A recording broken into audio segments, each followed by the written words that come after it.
Hello children, how are you all? I'm sure you all are doing really good. So children, let's begin with our next chapter, which is Northeast India.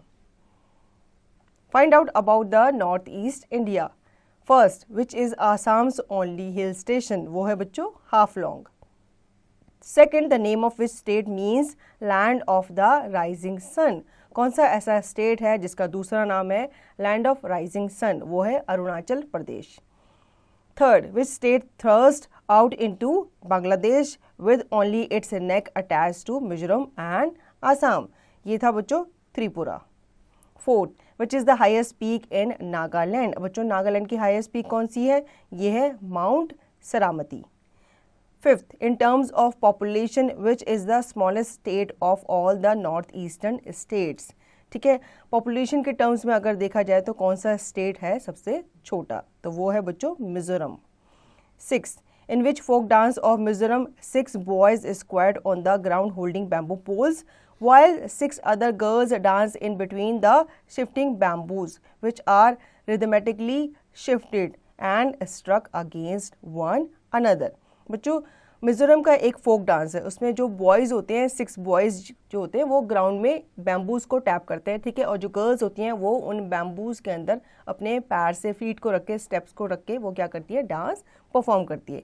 ये जो dance है ये रिदमेटिकली होता है. तो इस dance का नाम क्या है? इस डांस का नाम है चिराओ. 7th, which wild life sanctuary in Assam is famous for one horn rhinoceros? तो वो है बच्चों Kaziranga wild life sanctuary. 8th, which game is an absolute must for the closing ceremony of the Lai Haruba festival in Manipur? अब यहाँ पे पूछा गया है कि ऐसा कौन सा गेम है जो कि क्लोजिंग सेरेमनी के रूप में मनाया जाता है या खेला जाता है कहाँ पे? लाई हरूबा फेस्टिवल इन मणिपुर. ठीक है, इसका नाम है बच्चों मुकना. 9th, which town of Nagaland is known to the world for halting the Japanese forces during the Second World War? तो बच्चों यहाँ पे पूछा गया है कि नागालैंड का कौन सा टाउन है, ठीक है, जो कि हाल्टिंग था जापानीज फोर्सेस के लिए ड्यूरिंग सेकेंड वर्ल्ड वॉर? वो था बच्चों Kohima. 10th, which is the largest fresh water lake in the north east India? कौन सी लेक है बच्चों? ये है Loktak lake. Knowledge corner. The north east India constitutes the 8 states Arunachal Pradesh, Assam, Manipur, Meghalaya, Mizoram, Nagaland, Sikkim and Tripura. तो बच्चों ये स्टेट हैं जो नॉर्थ ईस्ट इंडिया में आते हैं. बच्चों आई होप आपको ये चैप्टर अच्छे से समझ में आ गया होगा. अब इसका रिवीजन और इसकी प्रैक्टिस आप खुद से करेंगे.